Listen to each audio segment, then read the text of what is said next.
Today I'm going to discuss the issue of poverty in America, more specifically Black poverty. I'm going to discuss the culture of poverty and culture of violence that has formed around it, and discuss some potential solutions to the problem. I first became interested in this culture of poverty and culture of violence because I went to school in Baltimore. I was at school in 2015 when riots surrounding Freddie Gray's death emerged. In a state of emergency and a state-mandated curfew, I began to wonder what could possibly have caused such great anger in a group of people to lash out in this way, and how justified they were, and why they were prone to act out in violence. Slavery as an economic system consisted of the exploitation of an entire race in order to generate gross profit. After the abolition of slavery, the exploitation of Black people in America by the kleptocracy they lived in continued, as they faced racial and economic residues of slavery, such as continued white supremacy in the Jim Crow South. There came to exist a vicious feedback loop, continuing up through today, wherein freed slaves began to face discrimination and poverty in their daily lives. Black people remained unable to break either cycle, and a street culture formed in response to their need to survive. When shown that street culture finds its roots in white supremacy, it becomes impossible to separate the street culture and the discrimination faced by Black Americans, and impossible to distinguish one as the main contributor to Black poverty and Black culture today.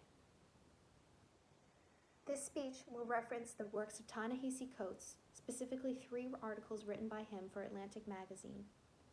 It will support his argument by way of using a sociological study, and it will also discuss his main opposition, Jonathan Chait, on the culture of poverty. The white supremacy that Coates details serves to shape the culture of Black America and American society at large. When a group of people exist in a society that harms them, their ability to succeed becomes seriously hindered.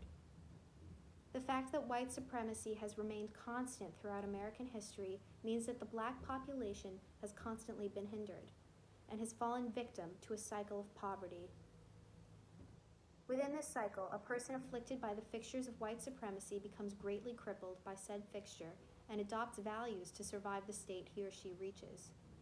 Those values only serve to further cripple that person, and he or she cannot escape their economic state. Essentially, what Coates is saying in this argument is that skills are developed to adapt to the way in which people who are either facing discrimination or poverty live. And those skills, even though they are helpful in surviving their current state, aren't helpful when they try to rise through social or economic ranks. This is supported by a sociological study performed in the early 70s. The study conducted a meta-analysis of qualities between white-collar class workers, and blue-collar workers. They found that they had great difference in their methods of conversation, their tones, what they prioritized, what they taught their children, and what they held in high value to their children. This essentially means that if one is a blue-collar worker trying to elevate themselves to the white-collar working class, they face more difficulties than just those economic and money-based. They face cultural difficulties and cultural barriers that they might not even realize are there. Different social classes develop different mores and virtues, either as a method or matter of survival, or as a result of their economic state. Both Chait and Coates discuss the development of a Black culture or a street culture in order to survive the poverty and discrimination that African Americans faced. Coates focuses mainly on the ideals of a street culture and the violence accompanying them. He tells this anecdote. He was at a party for a magazine for which he was a contributor. He got into an intense argument and conversation with another man and found himself feeling the instinct to swing, to get into a fight with this man. He states that a younger version of himself would have been proud of that moment, a notion that lies in stark contrast to the remorse he otherwise seems to show for the near fight now. This scenario demonstrates The idea that aspects of our rearing or cultural mores acquired early on in childhood remain with a person into adulthood. Coates was raised on the streets of East Baltimore and knew how to fight because he needed that to survive. If violence is one such of these cultural mores in Black culture or street culture, as Coates believes it is, violence will remain prevalent in the Black community. So not only do people become entrenched in a culture, but a culture becomes entrenched in a people. So how do we fix poverty?